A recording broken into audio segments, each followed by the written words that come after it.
की प्रसन्नता हो रही है।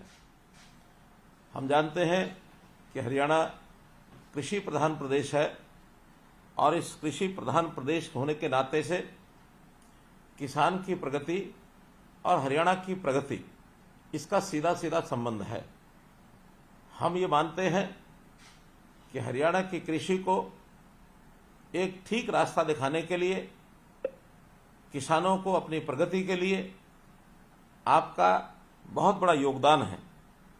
साथियों, खेती जब प्रारंभ में शुरू हुई तो परंपरागत तौर पर हम मुख्य रूप से धान है, गेहूं है अथवा सरसों है, कपास है, गन्ना है आदि फसलें ही उगाते थे और इन फसलों से भी हमने देश भर को एक प्रकार से खाद्यान्न के नाते से आत्मनिर्भर बनाया।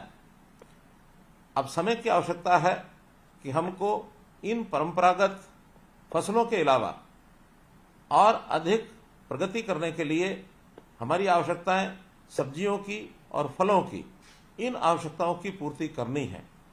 हरियाणा में आप लोग इस क्षेत्र में बहुत अच्छा काम कर रहे हैं। सब्जियां विशेष तौर पर हमारे वर्ष भर की, भले ही मौसम के हिसाब से सब्जियां अलग अलग होती हैं, लेकिन संयोग से 12 महीने लगातार कोई ना कोई यानी सब्जी की फसल ये उगाते हैं। मौसम के हिसाब से ही उनका उपयोग होता है। तो इन फसलों को उगाने के लिए आज आपकी प्रगति को दुनिया जानती है कि आप नई तकनीक अपना करके और अच्छी अच्छी सब्जियां, अच्छी फसलें ये उगाते हैं। उसकी बिक्री के लिए जैसा हमारी आवश्यकताएं, स्थानीय आवश्यकताओं को तुम पूरा करते ही हैं, लेकिन जहाँ बड़ी मार्केट है उसका भी हम एक प्रकार से पूर्ति करते हैं। दिल्ली और इसके आसपास एनसीआर का क्षेत्र ऐसा है जहां बहुत बड़ी खपत फलों की, सब्जियों की होती है। हम अपनी सब्जी और फल बेचने के लिए अभी तक तो आजादपुर मंडी इसके ऊपर निर्भर थे, लेकिन सौभाग्य है कि हमने हरियाणा में भी इस प्रकार की मंडियों का विस्तार करना शुरू किया है। उसमें गन्नौर में अंतर्राष्ट्रीय स्तर की फल और सब्जी मंडी ये हम बनाने जा रहे हैं। तो इस मंडी के बनने के बाद हमारे हरियाणा के किसानों को फल और सब्जी बेचने के लिए बहुत सुविधा होगी और हम न केवल अपने प्रदेश में बल्कि देश और दुनिया में भी अपने फल और सब्जियों को बेच सकेंगे, भेज सकेंगे। मित्रों, हम जो नई तकनीक और नए ज्ञान का उपयोग करते हैं अपने कृषि क्षेत्र को बढ़ावा देने के लिए, इसकी प्रेरणा अन्य किसानों को भी मिलती है और बहुत से किसान धीरे धीरे इस ओर आगे बढ़ रहे हैं कि फल और सब्जी की खेती करने के लिए पॉली हाउस है, हाईटेक ग्रीन नेट है, नेट हाउस है। तो इस प्रकार आधुनिक जो तकनीक है उसके लिए हम आगे बढ़ रहे हैं। और प्रधानमंत्री जी ने हमें पानी की बचत करने के लिए भी जो एक फॉर्मूला दिया है कि पर ड्रॉप मोर क्रॉप, इस अवधारणा पर चलते हुए हमने ड्रिप सिंचाई, माइक्रो इरिगेशन, इसका भी जो उपयोग शुरू किया है, इसका बहुत बड़ा लाभ होगा। हमने वर्टिकल फार्मिंग की दिशा में भी बहुत सराहनीय काम किए हैं। सब लोग जैविक खेती की ओर भी बढ़ रहे हैं, क्योंकि ये बहुत बड़ा विशेष एक बात ध्यान करने की है कि हम फर्टिलाइजर्स का उपयोग केमिकल्स का करेंगे तो उससे जो हमारी क्वालिटी है प्रोडक्ट की, हमारी जो उपज की क्वालिटी है वो गिरती है, उसमें कुछ न कुछ कमी आती है, जिसके कारण से हमारा शरीर बीमारियों की तरफ भी आगे बढ़ता है। तो प्रधानमंत्री जी ने आह्वान किया है कि जैविक खेती की ओर आगे बढ़ें और हम जो है नेचुरल खेती, प्राकृतिक खेती, उसमें बढ़ करके रासायनिक उर्वरक और जो खतरनाक कीटनाशक हैं उनका उपयोग कम करें। तो इससे भी हमारा जो बहुत बड़ा लाभ एक होने वाला है। अपनी गौ आधारित खेती को हम लोग जितना ज्यादा करेंगे उतना ही अच्छी फसलें होंगी, उतना ही शरीर को लाभ होगा। जैसे हमारे भाई, किसान भाई, आप सब लोग फल और सब्जियों के माध्यम से अच्छी मेहनत करके और लाखों रुपया कमाते हैं, इससे हमारी जो हर किसान की आय दुगनी करने का जो टारगेट है वो भी निश्चित रूप से यानी प्राप्त होगा। कठोर मेहनत और आधुनिक तकनीक, नवाचार, ये सब हमारे काम के आधार बिंदु हैं। हम कई किसानों ने लीक से हट करके उपभोक्ताओं तक सीधा अपने उत्पाद पहुंचाए हैं और इसके अंदर फल और सब्जी न केवल सीधा बेचा है बल्कि वैल्यू एडिशन करके भी हमने कुछ उद्योग स्थापित करके और इन कामों को भी आगे किया है। इससे भी हमारी आमदन बढ़ी है। मित्रों, हरियाणा सरकार की नीतियां हमेशा किसान के साथ रही हैं, चाहे वो फसल की बुआई से पहले की कुछ आवश्यकताएं हों किसान की, अथवा फसल की बुआई के बाद हों, अथवा कटाई से पहले हों, कटाई के बाद हों, हर समय सरकार वो आपके साथ खड़ी है। अर्थात बीज से लेकर बाजार तक ये जो किसान के साथ हम खड़े हैं, ऐसी हमारी नीतियां हैं। हम प्रगतिशील जो किसान भाई बहन हैं, उनकी विकास यात्रा में सरकार बहुत प्रकार की योजनाएं बनाती है और इन योजनाओं के कारण से आपको उसका लाभ मिलता है। फल और सब्जी के अलावा मधुमक्खी पालन, इसमें भी हमने जो कार्यक्रम किया है, हमारा उत्कृष्ट केंद्र इजराइल की सहायता से रामनगर कुरुक्षेत्र के अंदर जो शुरू हुआ है, इसका अपना एक लाभ हुआ है।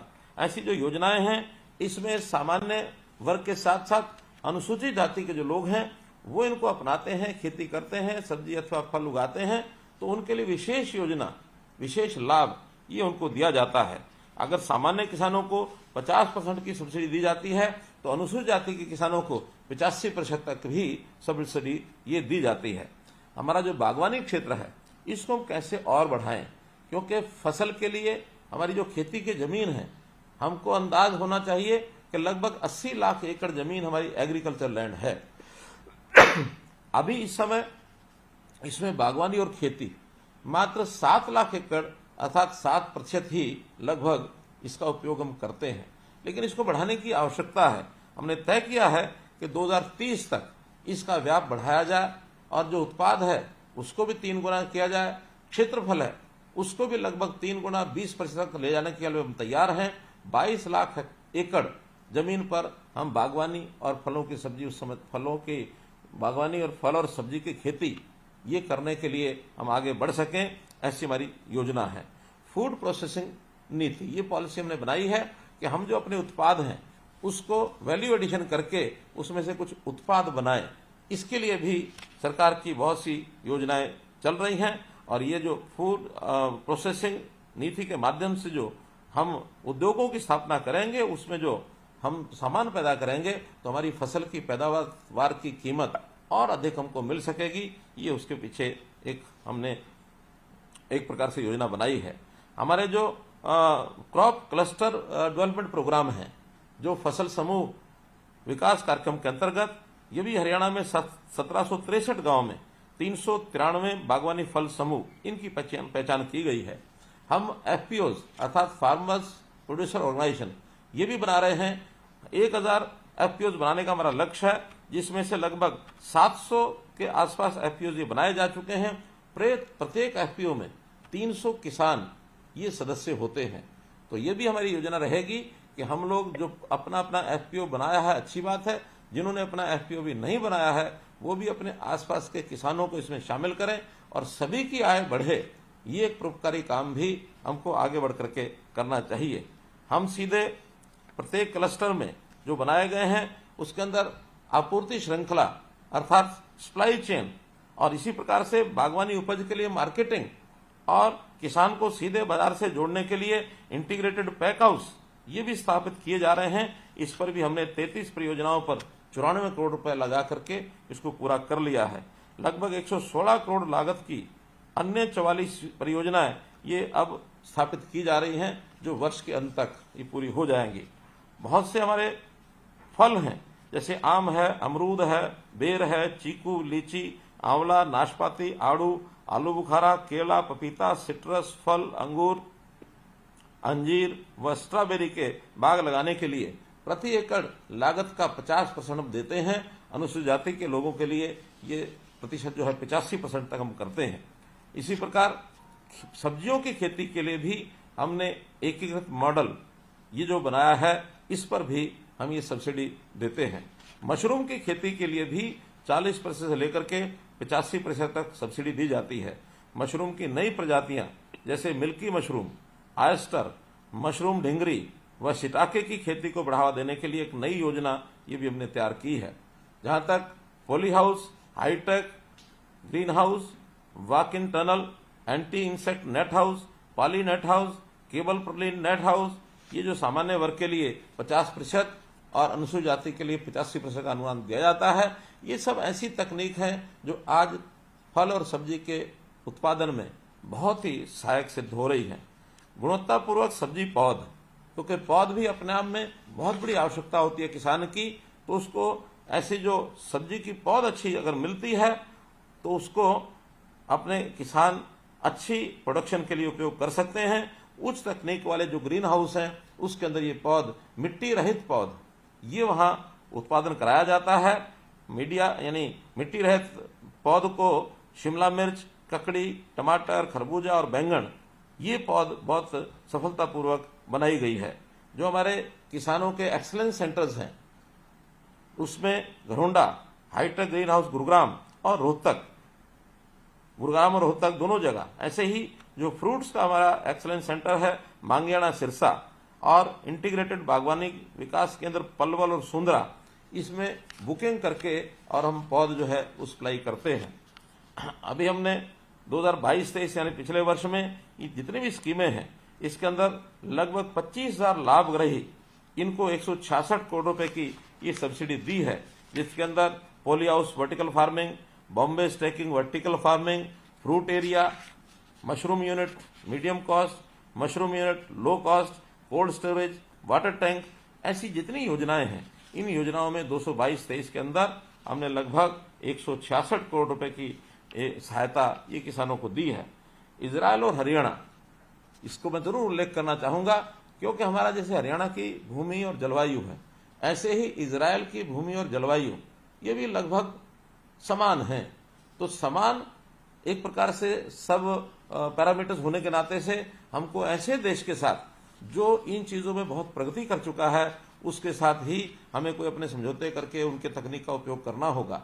तो हमने इजराइल की सहायता से बहुत से ऐसे कार्यक्रम चलाए हैं जिसका हमको लाभ हो रहा है, चाहे वो फलों में, सब्जियों में, फूलों की खेती, मधुमक्खी पालन, ये सब इजराइल की टेक्नोलॉजी से हम आगे बढ़ा रहे हैं। हमारे 14 ऐसे उत्कृष्ट केंद्र अर्थात एक्सीलेंस सेंटर्स, ये सब एक प्रकार की नई टेक्नोलॉजी बढ़ावा देने के लिए प्रदेश में स्थापित किए गए हैं। अगले इस वर्ष में, करंट ईयर में 2023-24 में राज्य में 3 और नए एक्सीलेंस सेंटर्स ये भी स्थापित होने जा रहे हैं। इसमें पंचकुला में पोस्ट हार्वेस्टिंग मैनेजमेंट, प्याज के लिए पिनंगवा नूह और फूलों के लिए मुनीपुर झज्जर, यहाँ 3 स्थानों पर भी एक्सीलेंस सेंटर ये बनाए जा रहे हैं। अंजनथली में हमने विशेष इस बार विश्वविद्यालय की स्थापना करने का निर्णय लिया है, अर्थात करनाल जिला अंजनथली, जिसमें बागवानी विश्वविद्यालय होगा।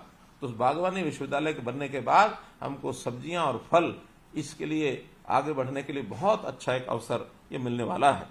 इसी प्रकार जो केंद्र हमारा शहद यानी प्रोसेसिंग का है रामनगर में, वहां ग्रेडिंग, पैकिंग, ब्रांडिंग ये सुविधा सब उपलब्ध है।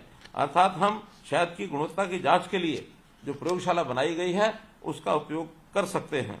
और इसके लिए मधुमक्खी पालक अपना शहद और शहद के उत्पादों को अपनी इच्छा अनुसार देश विदेश में भेजने के लिए भी उनको एक अवसर मिलेगा। हम साथ साथ इस केंद्र पर शहद की मूल्य वृद्धि के लिए शहद से बने हुए उत्पाद जैसे शहद मिल्क, शहद आइसक्रीम, शहद बिस्कुट व शहद की टॉफियां, इसको बनाने के लिए भी प्रशिक्षण देने का एक केंद्र हमने बनाया है, ताकि वो प्रशिक्षण लेकर के और हमारे नौजवान स्टार्टअप्स के माध्यम से हम मार्केटिंग के लिए ऐसी सब चीजों को उपलब्ध करा सकें और वो अपना रोजगार प्राप्त कर सकें। मित्रों, मैं अनुरोध करता हूं कि मधुमक्खी पालन समूह इसका हम गठन करें और ये समूह विशेष तौर पर शहद और उनके उत्पादों को विदेश में ये निर्यात कर पाएंगे। हम अपने उत्पादन का, कृषि उत्पादों का जितना एक्सपोर्ट अधिक करेंगे उतना हमारे प्रदेश की आर्थिक अच्छी होगी, देश को भी एक प्रकार से फॉरेन एक्सचेंज इस रूप में बहुत बड़ा लाभ होगा। हमारी वर्कफोर्स, हमारे जो युवा, उनके काम की कीमत ये और बढ़ेगी और उनको कभी कभी जैसे एक्सपोर्ट बढ़ाएंगे तो विदेश में जाने के अवसर भी उनके खुलते हैं। तो हमारे युवकों को रोजगार कैसे मिले, कैसे वो यानी रोजगार पूर्वक आगे बढ़ें, इसके लिए बहुत सी हमारी सोच और योजनाएं चल रही हैं।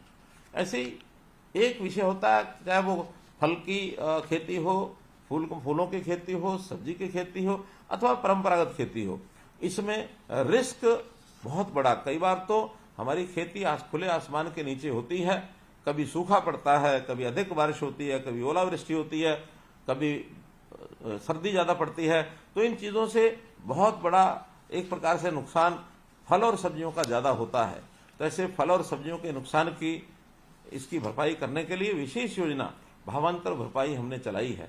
तो इस भावांतर भरपाई योजना में भी ऐसे फल और सब्जी के जो हमारे किसान भाई हैं, इनको हम सहायता दे रहे हैं। अभी तक 9,485 किसान, 9,500 किसान लगभग, जिनको 23 करोड़ रुपए हम दे चुके हैं।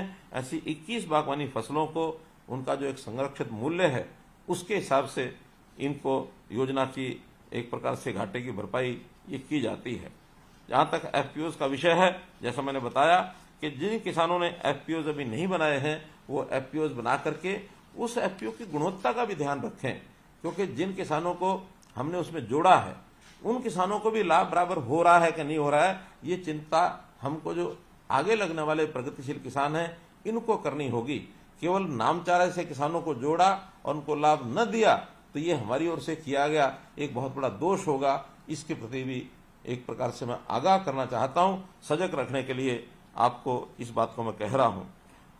एक नई योजना मैंने हरियाणा में जो बनाई है कि बागवानी की बीमा योजना, मुख्यमंत्री बागवानी बीमा योजना, ये भी हमने शुरू की है। और शायद हरियाणा जो है देश का पहला राज्य है जिसने इस प्रकार की योजना चलाई है। इसमें वो सभी 21 फसलें जो भावांतर भरपाई योजना में हैं उन सबको इसमें जोड़ा है। और इसमें राशि भी, हमको जो नुकसान होता है उसकी राशि भी बहुत अच्छी मिलती है। यानी सामान्य थोड़ा सा प्रीमियम देने के बाद सब्जियों के लिए 40,000 रुपये प्रति एकड़ सब्जी और फलों के लिए, और मसालों के लिए 30,000 रुपये प्रति एकड़ ये बीमा कराया जाता है। तो हम नुकसान के रिस्क को कवर करने के लिए बागवानी बीमा योजना ये जरूर इसमें शामिल हों, ताकि किसी प्रकार की कोई मौसमी अथवा अन्य प्रकार के कोई नुकसान की स्थिति बनती है तो भरपाई इसकी हो सके। मित्रों, जल संरक्षण ये भी बड़ा बहुत महत्वपूर्ण विषय है, क्योंकि चाहे परंपरागत खेती हो, फल हो अथवा सब्जी हो, सिंचाई के लिए जल की मात्रा खूब प्रयोग होती है।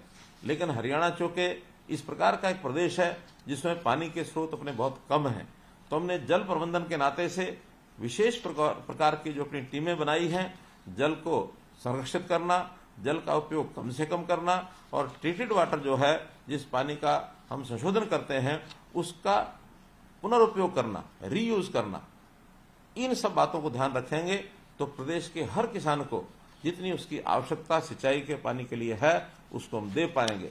इन सब कामों के माध्यम से मैं ये निश्चित रूप से कह सकता हूं कि प्रदेश का कोई क्षेत्र ऐसा नहीं है जहां न्यूनतम आवश्यकता पानी की उनकी पूरी न होती हो। दक्षिण हरियाणा में भी हमने वहां के तालाबों को बरसात के दिनों में भरवाते हैं। कुछ क्षेत्र तो ऐसे हैं आज जमीन के पानी का लेवल 10-10 मीटर तक ऊपर आ गया है। माइक्रो इरिगेशन का भी हम बहुत बड़ा प्रोजेक्ट ये लेकर के आ रहे हैं। हमारे जितने इरिगेशन के चैनल्स हैं उनको भी हम ठीक करवा रहे हैं, उनकी भी मरम्मत कराई जा रही है, नए चैनल भी बनाए जा रहे हैं। तो इस जल शक्ति अभियान के अंतर्गत जो हमारा जल बचाने का एक कार्यक्रम है बहुत तेजी से चल रहा है, उसमें मैं आप सबसे भी निवेदन करता हूं कि हम बागवानी फसलों के लिए माइक्रो इरिगेशन की प्रणाली ये जरूर अपनाएं। कहीं भी खुला पानी हम इसमें न डालें और इसमें तालाब बनाने की प्रणाली भी हमने शुरू की है। इसके अंदर भी अनुदान की जो सीमा है उसको हमने 75,000 रुपये से बढ़ा दिया है और ये तो लाखों रुपए तक भी मिलता है साइज के हिसाब से। इसलिए हम लोग निश्चित पानी का बचाव करने के लिए आगे बढ़ें। कम पानी से अधिकतम सिंचाई के लिए भूमिगत जो पाइपलाइन स्कीम है इसके अंतर्गत भी हमको आना चाहिए। अभी तक हमने प्रति एकड़ 10,000 रुपये, अधिकतम 60,000 रुपये तक 52,000 किसानों को 233 करोड़ रुपया इसमें दिया है। तो हम निश्चित रूप से इसको अपनाएंगे, आगे बढ़ेंगे। हम प्रगतिशील किसान इनके सम्मान की भी योजना में रखते हैं। प्रगतिशील किसान और नए किसानों को ट्रेंड करें, इसकी भी हम योजना बनाते हैं। हमने 2 तरह की योजना ऐसी बनाई है कि जो प्रगतिशील किसान अपना काम अच्छा करते हैं, दूसरे लोगों को ट्रेंड करते हैं, उसके नाते से उनकी 3 श्रेणियां बना करके और हमने उनके नाम रखे हैं।